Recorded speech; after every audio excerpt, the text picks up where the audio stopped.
Hello, I'm Peter Ayres and you're listening to Stages, the podcast that converses with creatives about craft, career and what matters to them. Shirley Germain was Opera Australia's Wig Mistress for 38 years. Her husband John Germain was a revered singer with the company for 40 years, performing many of the great baritone roles. Shirley commenced her career as a hairdresser.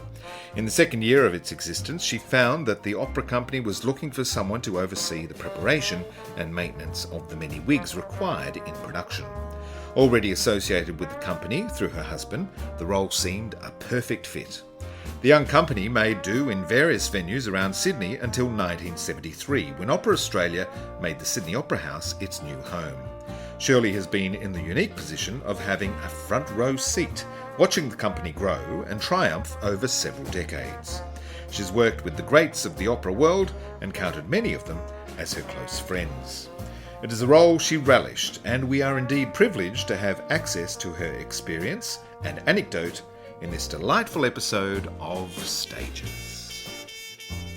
Good, how are you feeling? I'm feeling fine, thank you. Do you mean am I nervous? Yes. I thought I might be, but I'm not. No, this is we're very relaxed. Very relaxed. Very at home. Oh, well, that's good. I'm glad to hear it. In your lovely kitchen. Now, Shirley, I'm delighted to talk to you because you represent an element of the theatre that we all know about, or we know exists, but probably don't know a lot about, and that is the Wig Mistress. You were the Wig Mistress at Opera Australia for 38 years, Just on 38 years, yes. That's an extraordinary milestone. It was. I never expected it when I went into it. I thought it'd be for one season. That would be it. Did it feel like 38 years? No. It was wonderful. It was interesting the way I got into it. John had got in the year before. Now we're talking about John Germain, your husband. Yes. And at the end of that season, the woman that did the wigs was going overseas with her husband, and Stephen Haag said, anyone could recommend? And John said, oh, well, my wife's a hairdresser, you know. And so that's how I got in. Just left my job as De Lorenzo's, and which I'd had a lot of experience in, and in meeting people and clients, Italian opera singers and models and Googie Withers and people like that were my clients. This was the hair salon you were working in? Yes, at De Lorenzo's. So going into the theatre was like an extension of all that. And I did the first season, and then we had time off, but then I was employed during that time to go to Mona Workman and did a lot of work with her, did a lot of work with the ABC. We did all the Mavis Bramston shows. They'd send the wigs at 9 o'clock in the morning, or the order, and I'd have to have them dressed and ready to go on by 4 o'clock. And I learned a lot from Mona. She was a great wig maker. You've had an incredible front row seat also at the history of the opera company and the way that developed and grew. Yes. We did indeed. We saw a lot of general managers. We saw a lot of no money. We saw people that weren't fully employed. I wasn't fully employed, but I went to Mona Workman and worked for the opera to get ready for the next season. But John was one of the few that went on to a retainer. Elsie Morrison said at the end of her season, you've got a nucleus of singers here that you must keep together.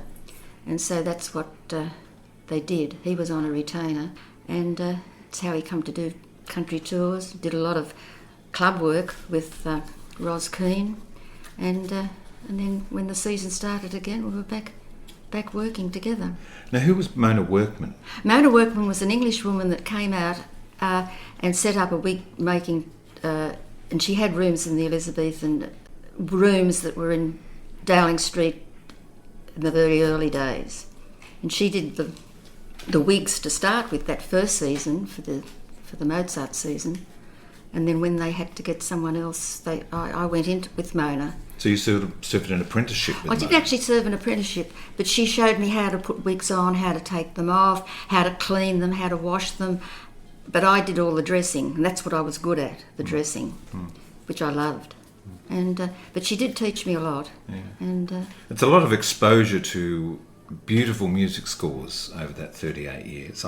I'm curious, because that was so much a part of your working life. In retirement, do you still listen to classical music? Oh yes, it's never off. Yeah, it was. But I heard every dress rehearsal, every performance for 38 years almost. Yeah.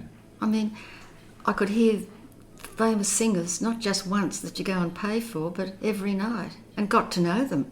That was the wonderful thing about it. I got to know them all.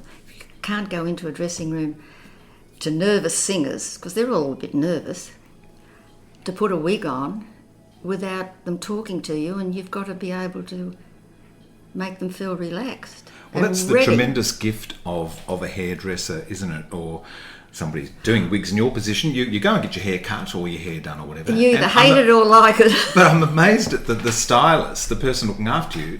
They chat so easily about anything. Well, I think we're sort of mini psychiatrists myself. Right. I'm not sure, but I think so. You usually hear their problems or their nervous state or whatever it is. So you're exposed to a lot of Yes. delicate information too, I Well, suppose, yes, aren't you? and the grave is not more silent, I must say. But once you put a wig on, that character becomes alive. John always said that. He's put the makeup on, but once the wig goes on, the character's there. And then the costume finishes it off, of course. But it's quite an interesting journey to see a character submerge. And complete the transformation for the actor or the singer. Yeah. Do you like to listen to any other genres of music? I love going to the Sydney Symphony Orchestra. Yeah. And hear stuff that I've never been able to hear before, because I was the brain got so much opera, to go and just hear beautiful music sends you onto another planet. I like the light stuff. I love all the, that. I don't like the loud stuff, but I like the soft, nice, romantic, modern stuff. The chill, the relaxing. Yeah. We'll gather lilacs and I'll be loving you always and all that stuff. John used to sing all that as encores, if he's doing the clubs. And it'd go down people love it. They all know it. Yeah. Oh, I love that sort of stuff, yes. So in a career that has required so much creativity with your work with wigs, what do you do in retirement to keep that creativity? Are you a gardener? Yeah, I do the garden. I have a man does the lawn and I cook. I make jam and marmalade and I knit. I knit a lot. I knit socks for, Jeff Chard, Greg Dempsey. I knit a lot. And I knit also, I belong to a knitting club, and we knit for the refugees and for the hospitals, rugs for the hospitals, and little premature babies, and have a very nice social time. But of course with the COVID, we haven't done that. But I've just kept knitting, beanies and that. You keep very busy, you keep very active, very creative. Yes, and I love going to the movies, but I haven't been able to do that, of course, since... It's put the kibosh on a lot of activity, hasn't it? Yes, haven't been to the movies for so long that... and I'm a bit scared to go. Understandably. Because you don't like to come home. I have a daughter and a son-in-law and a grandson that would be very, they've got to be careful where they go.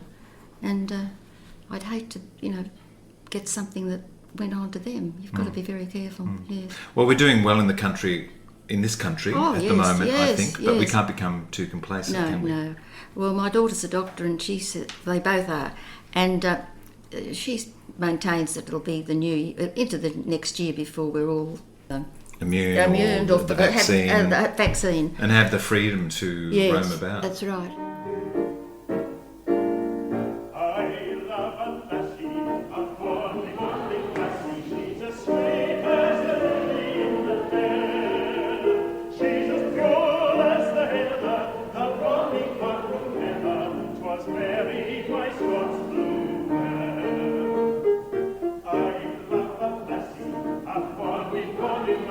She's as sweet as the lily in the dale. She's as pure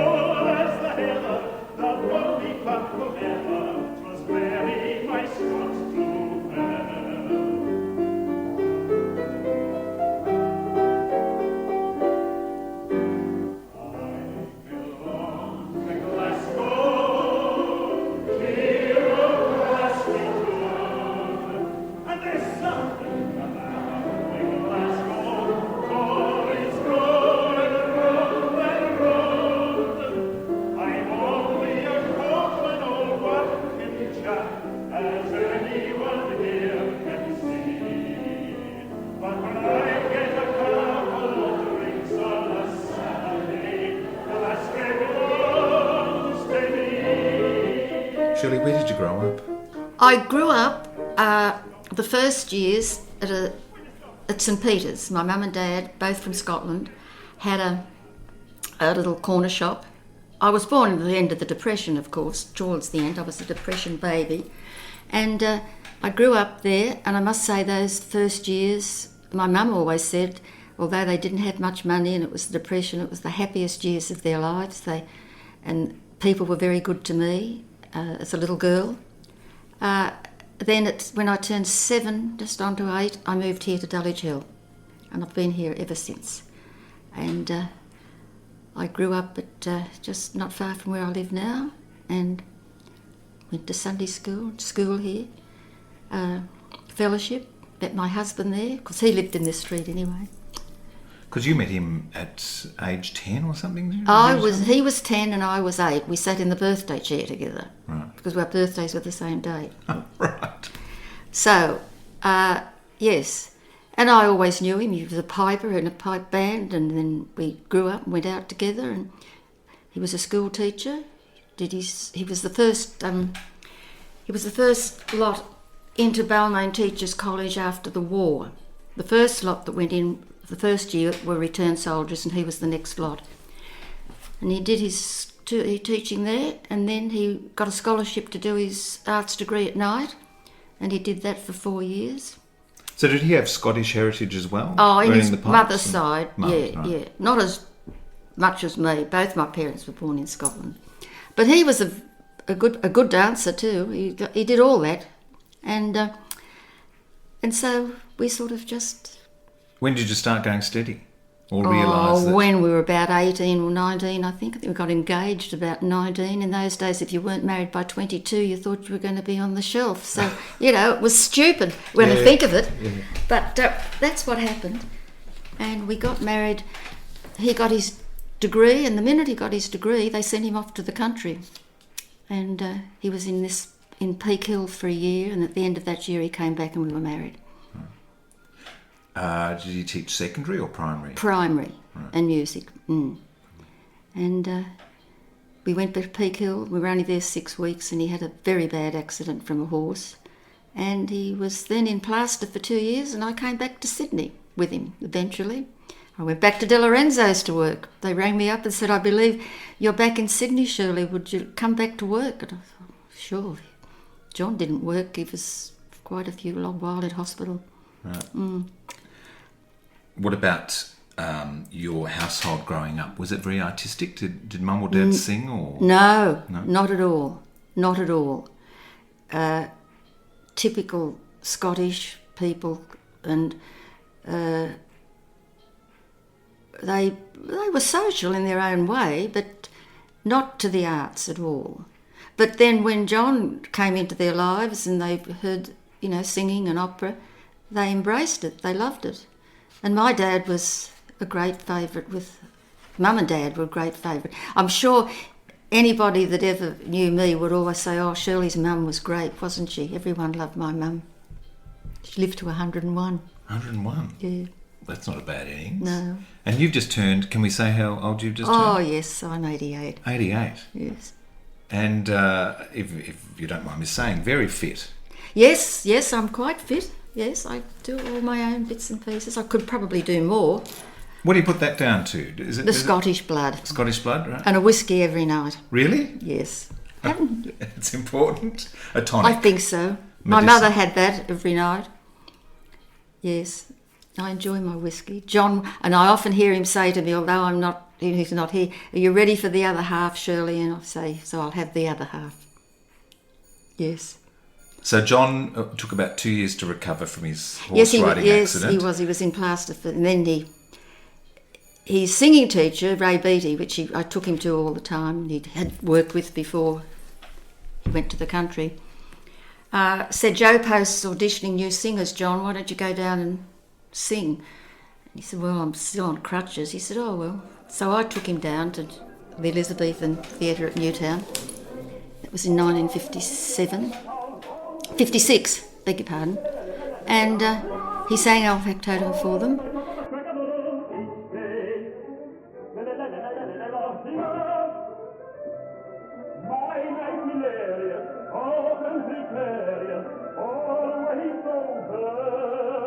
As he was walking off, they said to him, "Do you need..." He didn't actually... He walked on with his crutches, but he's left them by the piano or something, I think. And they said to him, "Do you need the crutches?" He's, "Oh, no, not at all. I was a bit... thought I needed the support sort of thing," and got off the stage. And we were walking back to the car, and Stephen Haag ran after him and said, "Do you think you'd be able to throw those crutches away and be in the company for 6 months?" And he said yes. I thought, God, couldn't believe it. I thought, how's he going to throw those crutches away? But he did. He went on the first trip to Brisbane. Well, I guess if you've got that carrot dangling in front of you... Oh, it was the incentive. Anything it was the incentive yeah. that got... And he... Sped up his recovery. And as he said, "Well, look, what do you think, Shirley?" And I said, "Well, if you don't do it, you'll regret it for the rest of your life. So even if it's only 1 year, 1 season..." Had he been singing for a long time? Oh, yes. All through his teenage Oh, yes, years? he'd won a lot. He got into the finals of the ARIA while he was actually still in plaster. And they rang from the hospital to say they wanted to do this new operation on his leg. And so he had to withdraw. But he won lots of big baritone championships. And he was a lovely voice soprano as well. Now, Stephen Haag was the artistic director? He was the artistic director, yeah. So he joined in 57 and 40 years later he retired. And doesn't he remain the longest serving singer with Opera Australia? Well, he was. Now, I think Don Shanks got to it as well. Right, okay. Yeah. But he was from the very early stages, of course, from 57 right through until he retired in, I think, it was just on 40 years. Mm. So the 6-month contract obviously was extended. There came a time where I guess he decided that he had to give up teaching, or had he given that up? When this contract came up, he went to the Department of Education and said that he'd been offered this, and they knew he was a singer, and they knew what he was. By then he had his own mosaic for music as well, and the inspector that he spoke to said, "Well, look, if I were you, John, I would retire. I would just take it, and if ever you want to come back, you'll be able to get a job." But he said, "I don't think you'll ever be back to teaching." And so he never was. It was interesting. But once a teacher, always a teacher. You reckon? Oh, yes, definitely. There's no question about that. Always. So he was baritone. What were some of the roles that he did? A very high baritone he was. Right. In fact, most of the conductors and everyone that they all wanted to make him into a tenor, and he could have been a tenor. He sang a tenor role in Mahagoni. The Kurt Weill. Yes, he was the tenor, and Ron McConaughey was the baritone, and he, without any trouble, he was a very high baritone. Largo Factotum, Barbara Seville, anything that... But then again, he sang such a variety of roles that... Well, Sharpless and Madame Butterfly. Yes. Rigoletto, he sang, Germain. And then again, he loved the roles like the rector in in Albert Herring. He just loved that. When he was introduced to the Queen and to the Duke of Edinburgh, the Duke said to him, "I loved your character. We see so many just like you." And he thought that was quite lovely. He was quite tickled about that.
favoured singing in his own language, though, I believe. Oh, yes, and his diction was excellent. Yeah.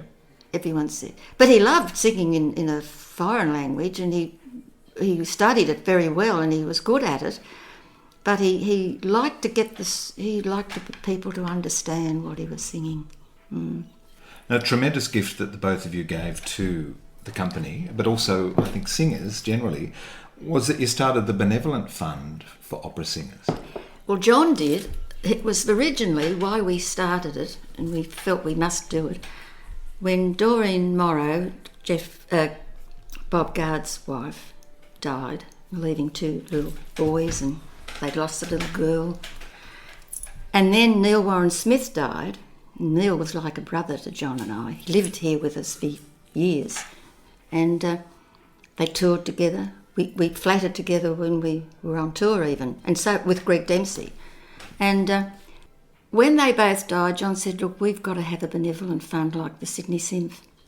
So we decided, I think Bob Allman came on as well, and Cynthia Johnson. And at the time, Ken Tribe was an interim manager. We'd lost another manager and we were looking for another one. We had a lot of those. And he came and he was looking after the company. And he said to John, if you want any help, I will help you set this up. So Ken Tribe actually set it up for them. We used to have raffles in the theatre. We had concerts after the show, made big concerts, did that from midnight on. Raised a lot of money to start it. And then Mary Therese Driscoll was great on. The Catholic Church used to run these, some sort of gold things, I can't remember the name, and we'd have that every week. And you put money in and then someone won a big bit, but there was a lot left to go into the benevolent fund. So we raised a lot of money, and that's still going. But it was something that he was very, very, it was close to our heart. Yeah, it was, and a lot of people have benefited from it. People that you wouldn't think had to, but we all fall on hard times. Yeah. And it's been a great... it's super that it's a great support for people. Yes. And, now, you hinted that the general managers came and went. Oh. Why was that? Was it just difficult to get the fledgling company off the ground? Or? I'm not sure. I can't really, put your finger on it. No. We had Stephen Hard to start with, and then there was John Young. I remember them well, and then they came, and I really think, looking back, the best combination was Donald MacDonald and Moffat, and they lasted a long, long while.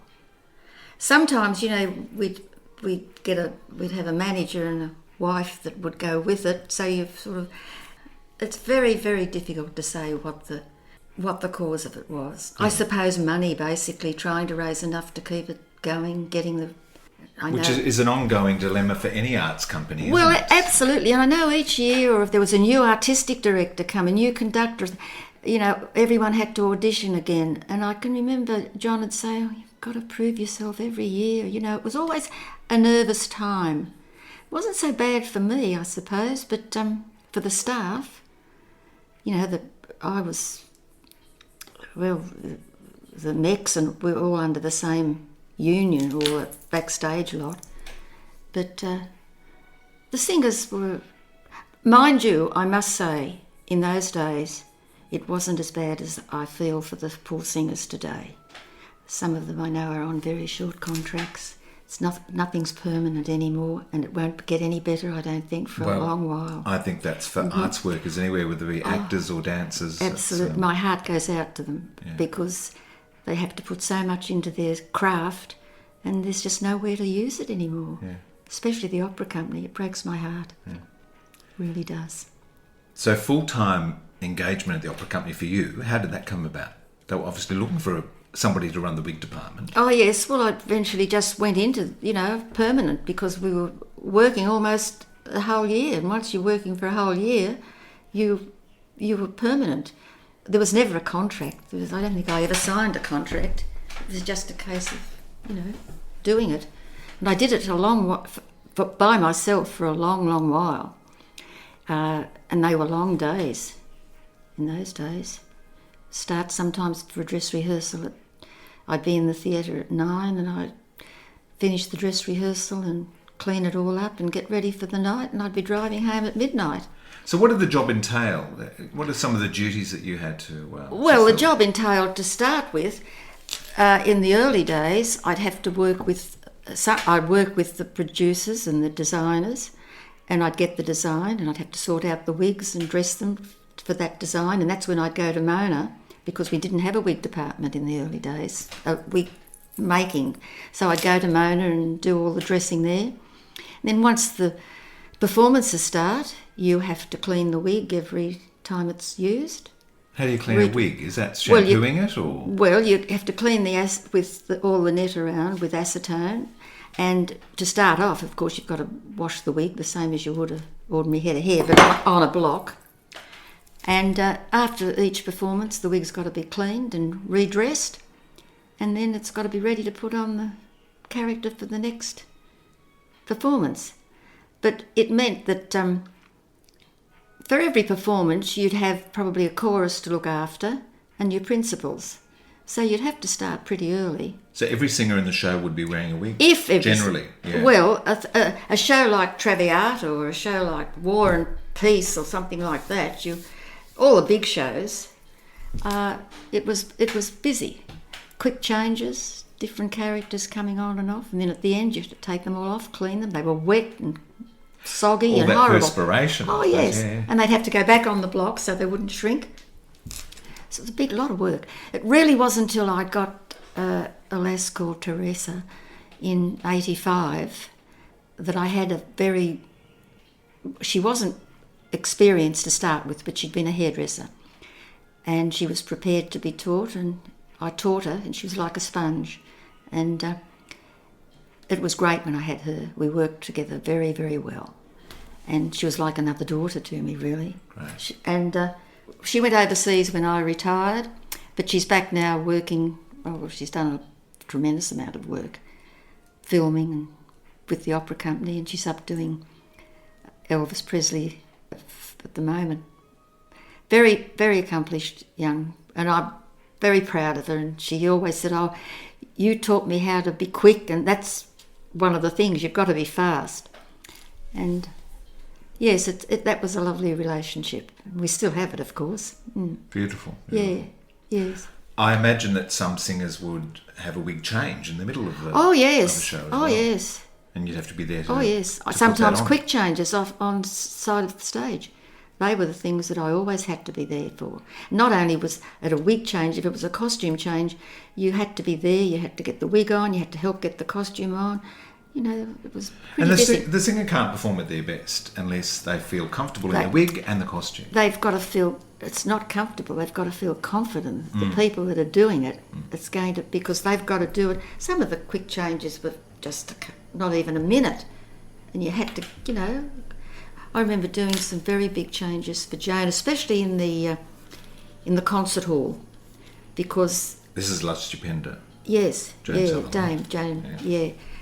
In the concert hall, and there were no wings, and I can remember distinctly doing quick changes for her, and it was set up where the organ loft is, up there and we'd have to get up there, and of course she'd go up the stairs, especially for Widow, and that was quick.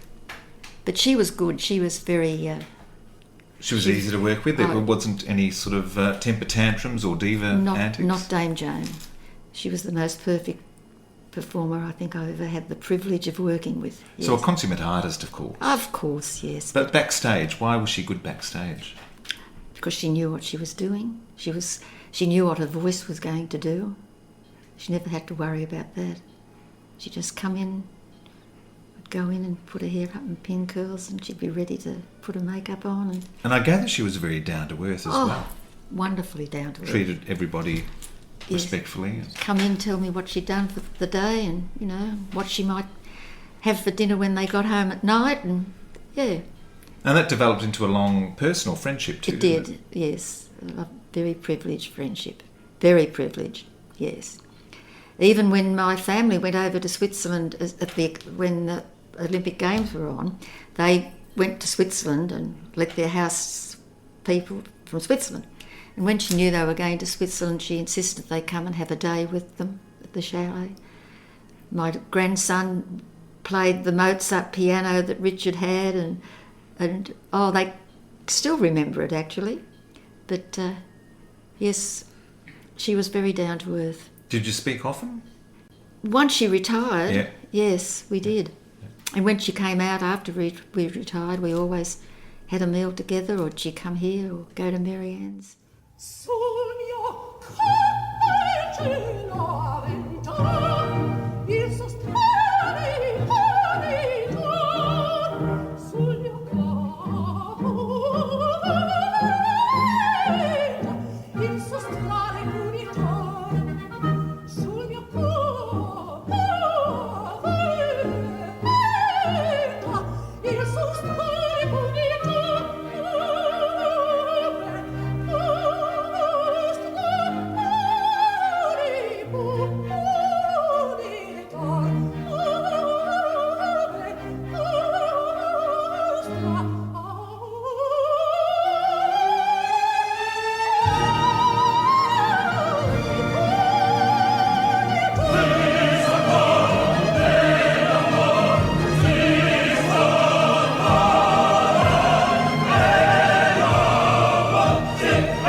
Richard was always, not being a singer, he'd be in my room at the Opera House more than, he'd come in and have a cup of tea, and then at every interval we always had a cup of tea ready for him.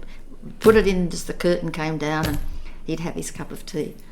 And I got to know him very well. He'd sit and talk to me. And I guess the wig room is a bit of a haven, and the odd musician or singer they could hide there for a while. Yes. Have a gossip, have a chat. Yes. My dear, he'd say, that was, I'll come in here. Do you mind if I come in here, my dear? I'd say no. He'd sit down while I was doing the wigs, and I was very lucky I wasn't a singer. We wouldn't have had that friendship, I don't think. Yeah, that's great. Yes, and we still have it. Yes. You exchanged cards recently, yes, I think, didn't you, for your birthday? We did, yes. Yeah. For his 90th birthday. And he always answers them, It really is quite lovely. Mm. I feel very, very...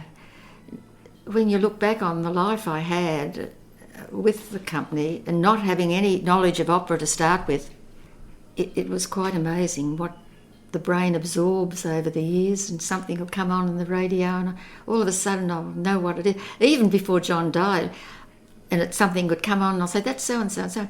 You'd say, that's very good, Shirley. You've learnt something. Yes, very good. But it's amazing what does go into the brain and stay there.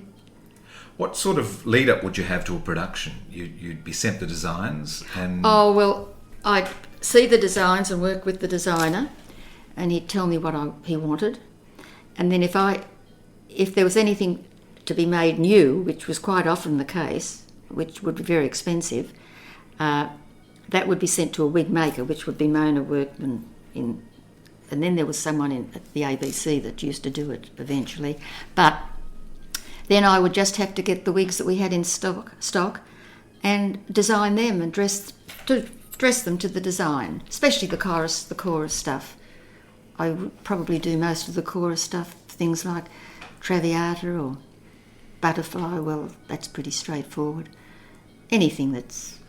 What's the average price of a wig? I know they're expensive. Oh, well, when I was working, it was hundreds of dollars, thousands.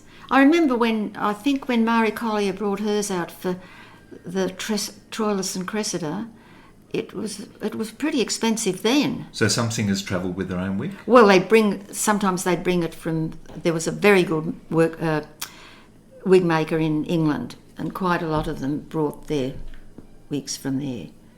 if it was a role they were used to doing, they'd bring it and they'd know that it was what would suit them. Yeah. And I guess if they're looked after, they'll last a lifetime. Oh, a lifetime, absolutely, yes. Teresa, there's still wigs hanging in the... she often used to say, God, I found such and such a wig the other day, Shirley. It must be years old, especially some of the old Benoit wigs and the wigs from the bald ones with just a bit of hair and character stuff. Quite amazing, really. But hundreds and thousands of dollars worth, because it's pure hair that it's used. And of course, I haven't been in the game for some years. There's been one does lose track of all that, so I must make an excuse if it's not right. No, absolutely. Tell me about those early days of the opera company, before it moved to the Opera House, of course, and found a home there. But you would go on... What sort of spaces were you working in? Because you would be in different venues, wouldn't you? Oh, yes, we were.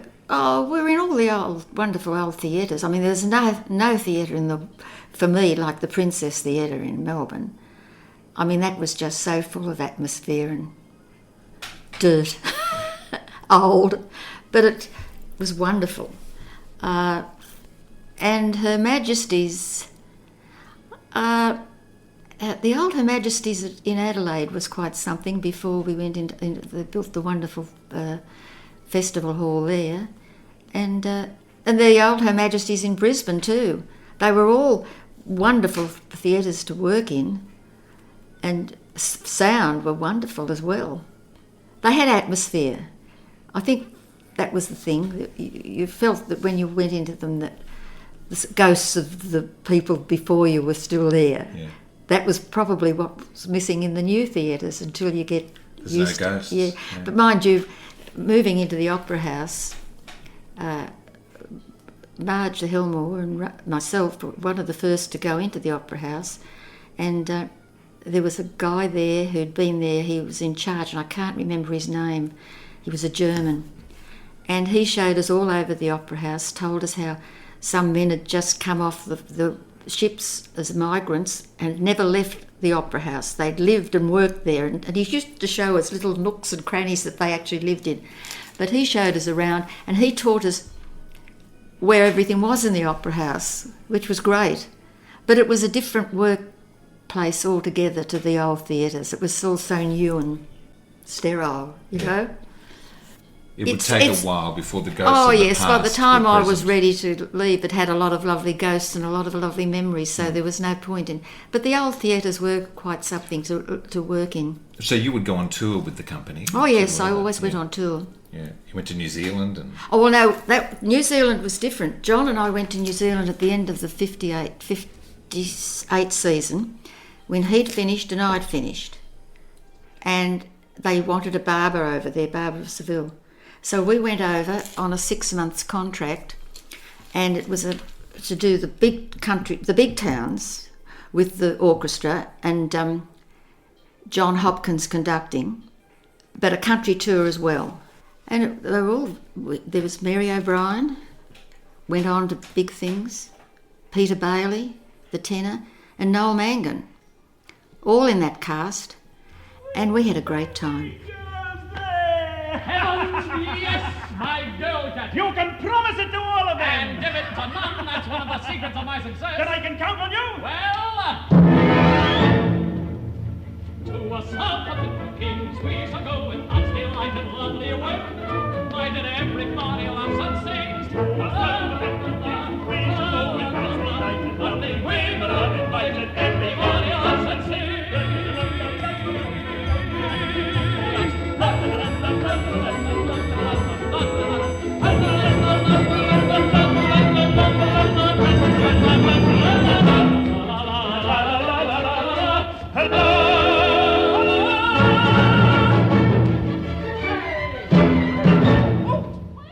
The tours in country town to country town, we had a pianist, and I did the wardrobe and the wigs, everything. And when we got to the big towns, of course, we had the orchestra, and in the big capital cities we had the orchestra and the conductor. But we were there 6 months, and it was great.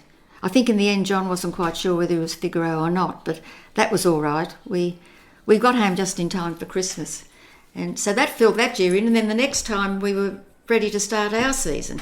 And then in between the seasons, in those early days, John did country tours. I did one very big country tour with him, Traviata. And then if he wasn't working, he was he was nearly always paid, I must say. He used to say, "Shirley, they pay me for doing something I love." And that was his attitude. That's what you want in life, isn't it? Absolutely. A job that you love and you get paid for. Yes, and he loved it. Were you recruited to work with many visiting companies? No. No. We didn't do the Sutherland season. Right. Only very few went to the Sutherland season. Some of the chorus. We did a Traviata tour. John, myself, Neil Warren Smith, months and months. We started in Brisbane and we finished in South Australia. I went on, I think Garrett Tintner was conducting it, and I used to go on from the chorus, and he'd make me sing my role every night when I went on in the chorus with a couple of other people, and I couldn't sing, but I'd get dressed up and fill the stage up. So they enlist the wiggies, well, they did. All that sort of they thing, just did. to fill out the ensemble. Well, for that, the look, yeah. It was a very small company. Went, can't remember all that. I know Murray Medadi and his wife went, but Murray's voice went early in the piece, and he went home. And we had Maureen London. She went overseas. It was hard work. And especially we would leave of the morning about 9, and we'd be on the big Pantechnico, and we'd get to the destination perhaps sometimes 2 o'clock, sometimes 3 o'clock, have to set up. Then we'd be billeted, and if we were too late getting in, we wouldn't get to the billets, which was sometimes a bit of a relief, because then you didn't have to tell them the history of your life and what you do. We'd do the performance, have tea and Tiny's, and go home to the billets, and then be back on the bus at 9 o'clock the next morning. Yes, I guess the billets were infatuated with people from the opera company, so would want to hear all about it. And that's the last thing you want to do. You just want to get to bed. Yeah, absolutely. But it was 6 months. It was a long tour. We were more than 2 nights. If we were a couple of nights, it was a bit of a relief. But the audiences were wonderful. Some of them came from hundreds of miles, out on the properties and come in for the night. So it was worthwhile. So appreciative. Very appreciative. Yeah. Tell me about a night in 1970 where you received a phone call to alert you that there'd been a fire at Her Majesty's Theatre. Oh. Were you concerned for your wigs? I was concerned for everything. Yeah. I got a call from Moffat about 4 o'clock in the morning. He said, "Shirley, Her Majesty's on fire, and the fire, we better get down there." And Marge didn't live far from here, and we went down. Who's Marge? Marge was the wardrobe mistress. Right.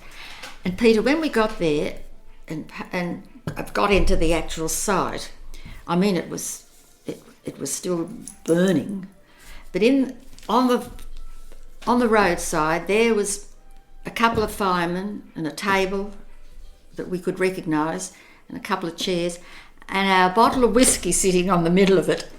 And Marge and I laughed and said, "Well, they've saved the whiskey." We were way up at the top of the wardrobe, and as soon as we saw that, God, I hope someone hadn't left a cigarette or something, because Marge was a smoker. Anyway, it wasn't that. The fire had started down in the basement, but Marge and I were the last to go that night, because we had some people come and they went upstairs with us and had a drink, and they left and then we left, and it would have been midnight, Apparently when the cleaners came in and opened the door downstairs, it had smouldered and it just went up. But the fireman said, "We want you to come in and see just what has been saved and what hasn't been saved." So we went in, and of course we were delighted, because it was Forza hanging there, and the guys were saying, it all looks like rags that have been burnt. And we said, "No, that's what it's supposed to look like."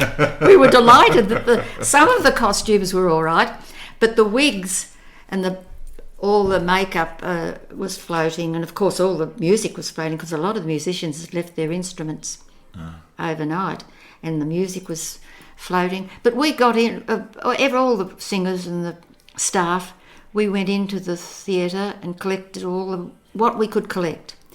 And the wigs and beards and moustaches, I dried out.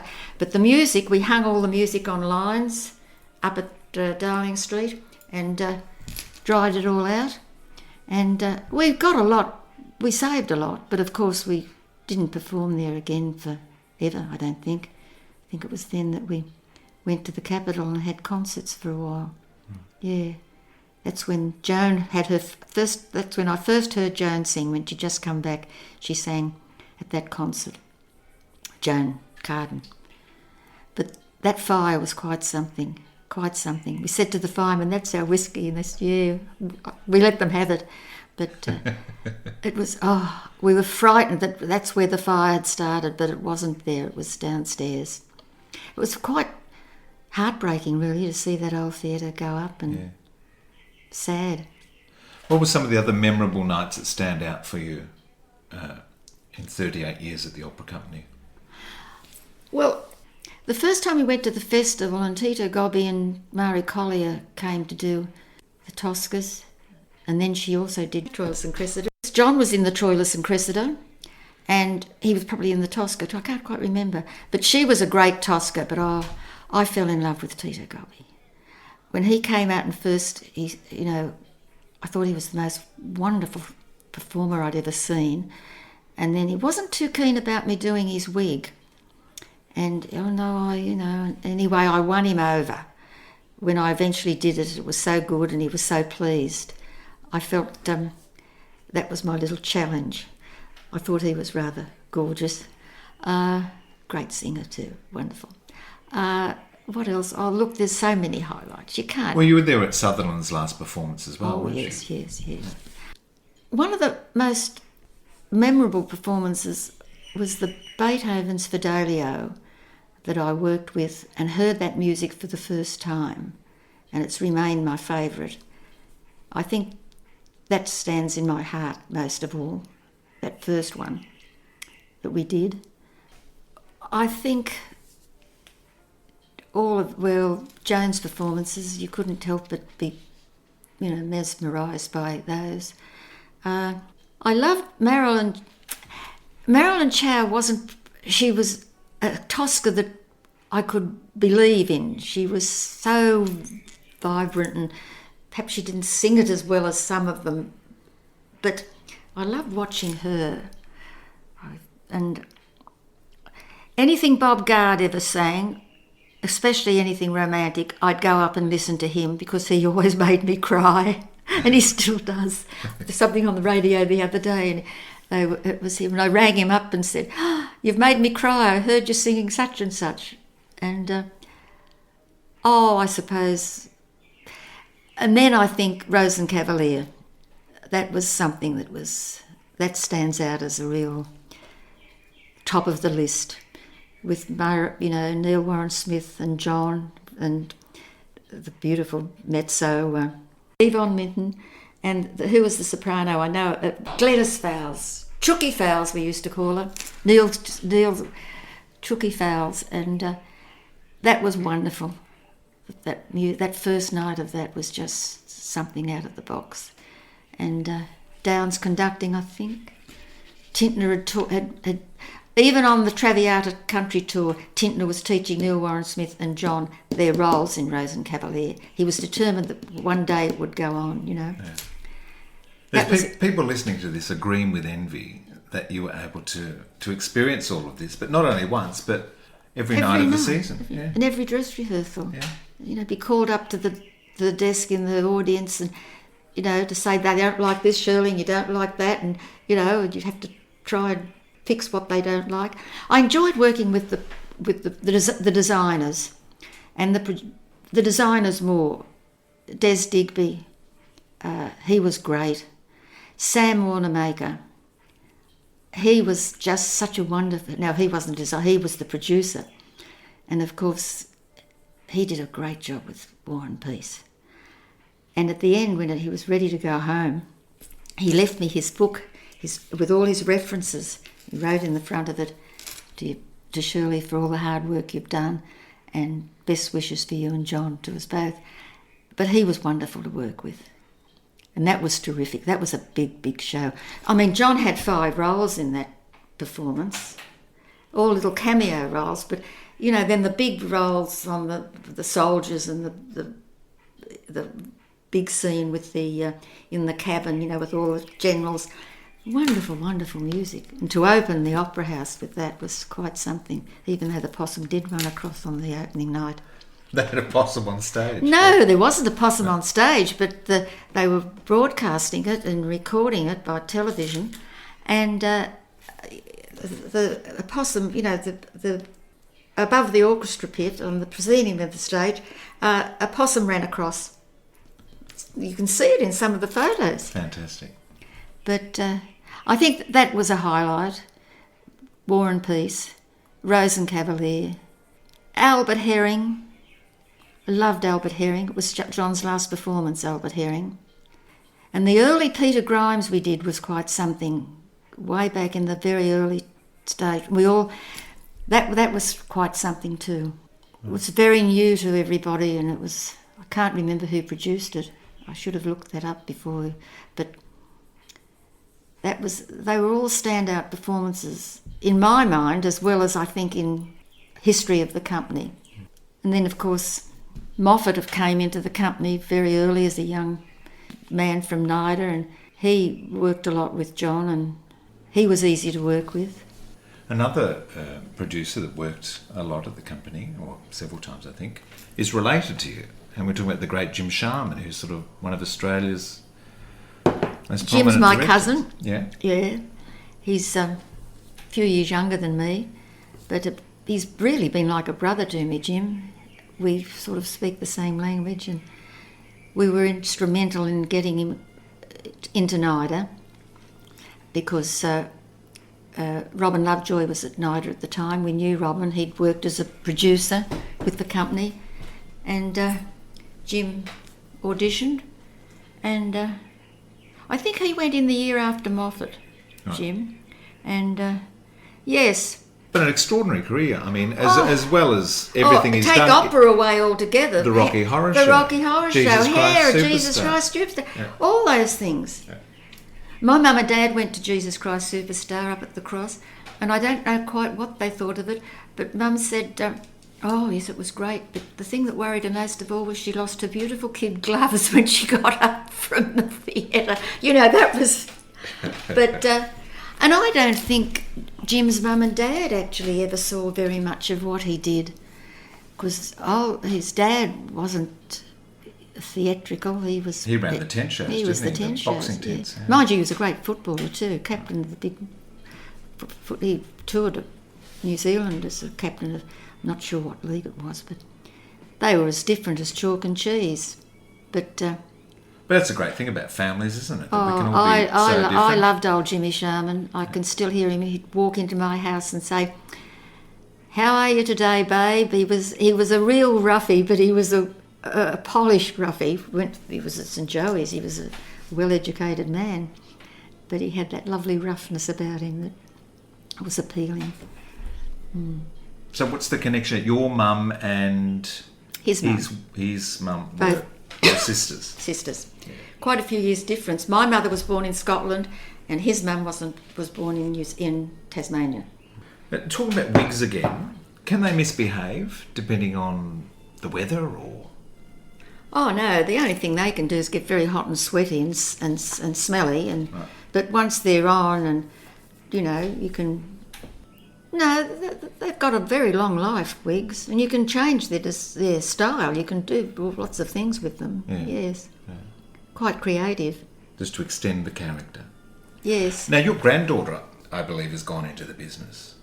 Well, she did after doing an arts degree. Then she decided she wanted to do makeup and hair, and of course, she got into NIDA and did the course. But the hair's not as the makeup's quite extensive. But I'm worried that I've taught her a bit with hair but she's more towards the makeup.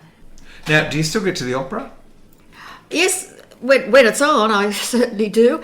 I go to all the dress rehearsals. We get tickets. I hope we do next year.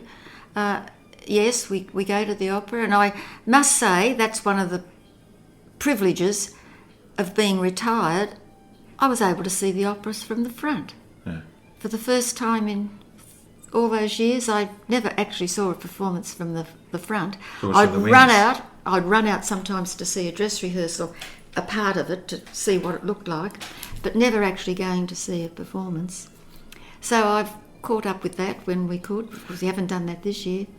When you go, are you able to just sit and enjoy and watch, or do you pick the wigs? Oh no, occasionally. I must hesitate. And I'll tell you another thing that worries me, the makeup.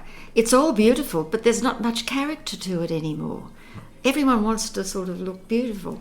But no, I enjoy it. I go and I try not to, I just go and sit back and think how, and I've seen some pretty wonderful performances since I retired, yes. But yes, that's a privilege that I never had when I worked. I think that's why I enjoy the orchestra so much, because I can go and sit back and just go on to another world, yes. Wash over you. Yeah, but it's great. And another thing that is so wonderful about it, I meet a lot of my old colleagues, and they're there, and that's great. You see them again, and it really is, that's quite something. They're getting fewer, though, I must admit. Seem to have lost so many of them in the last few years. But it's sad. Well, Shirley, it's an extraordinary career, and I'm delighted that you were able to sort of give us some insight into the role of the Wig Mistress, and also the tremendous experiences you've had in observing the development of the company.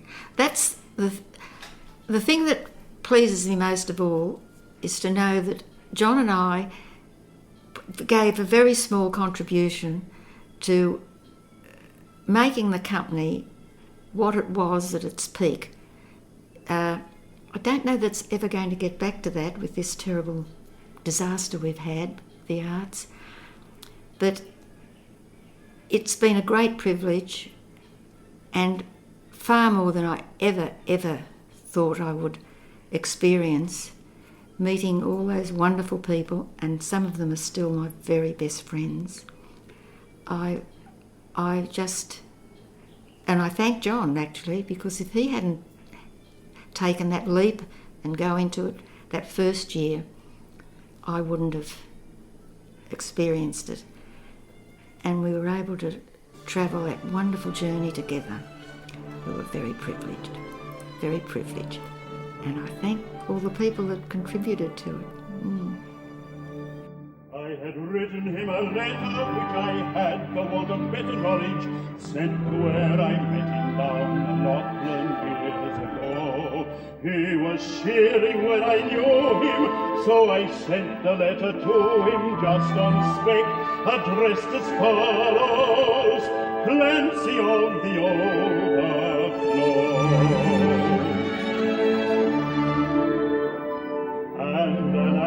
Came directed in a writing unexpected, and I think the same was written with a thumbnail dipped in tar.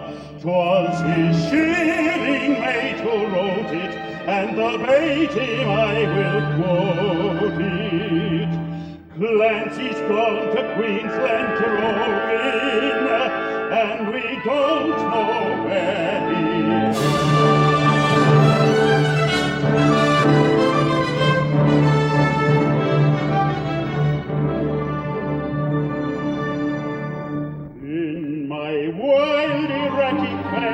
Visions come to me of Clancy, gone a droving down the Cooper, where the western drovers go. As the stock are slowly springing, Clancy rides behind them singing. For the drover's life has pleasures that the townsfolk never know, and the bush has friends to meet him, and their kindly voices greet him. In the murmur of the breezes and the river on its bars, and he sees the vision's flame of the sunlit flames extended, and at night the wondrous glory of the everlasting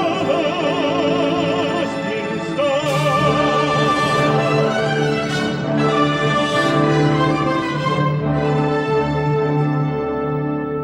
I am sitting in my dingy little office, where a stingy ray of sunlight struggles feebly down between the houses tall, and the fetid air and gritty of the dusty, dirty city, through the open window floating, spreads its foulness over all.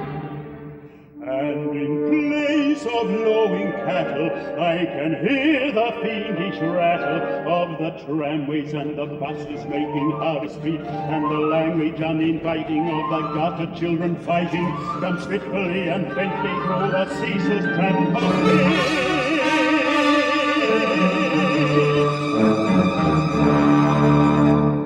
and the hurrying people daunt me, and their pallid faces haunt me, as they shoulder one another in their rush and nervous haste. With their eager eyes and greedy, and their stunted forms and weedy, for townsfolk have no time to grow, they have no time to waste.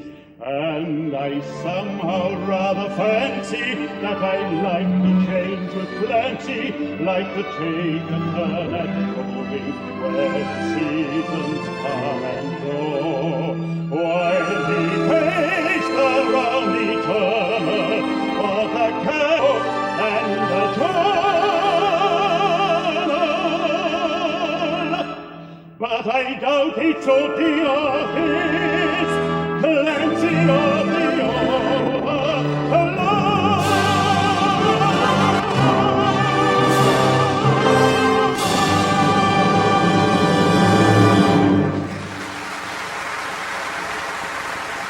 And we've been listening to Clancy of the Overflow, sung by John Germain, Shirley's husband. The song was a particular favourite of John's.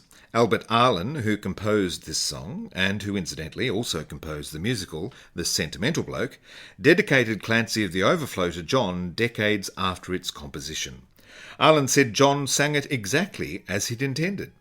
It was John Germain's final appearance on the Opera House stage at Opera Australia's 40th anniversary gala. It was arranged and conducted by Brian Castles-Onion. My appreciation for this episode goes to Brian and Desiree Records for suggesting the conversation with Shirley Germain, and also access to the terrific music choices you heard today. Like Stages, Brian is determined to preserve our arts heritage, and I direct you to his Great Australian Voices series, available in a beautiful CD set, accompanied by a very informative pictorial booklet. The CD series celebrates a legion of great Australian singers like June Bronhill, Nance Grant, Robert Allman and Jennifer Eddy. I thoroughly recommend. And what a glorious conversation in this episode with Shirley Germain. She is truly one of the great gems and a dynamic presence in the history of opera in Australia. Join me next time when my special guest is Susie Wrong. Susie is a leading theatre critic in Sydney, a prolific blogger who supports the arts with tremendous passion and articulate critique. And she's an actor. You may have caught her performance recently in the SBS television series Hungry Ghosts. A treat for me again, sitting down with a phenomenal practitioner and sharing the conversation with you. Thanks for tuning into this episode. You've been listening to Stages. I'm Peter Ayres. Keep warm, keep well, and I'll catch you next time.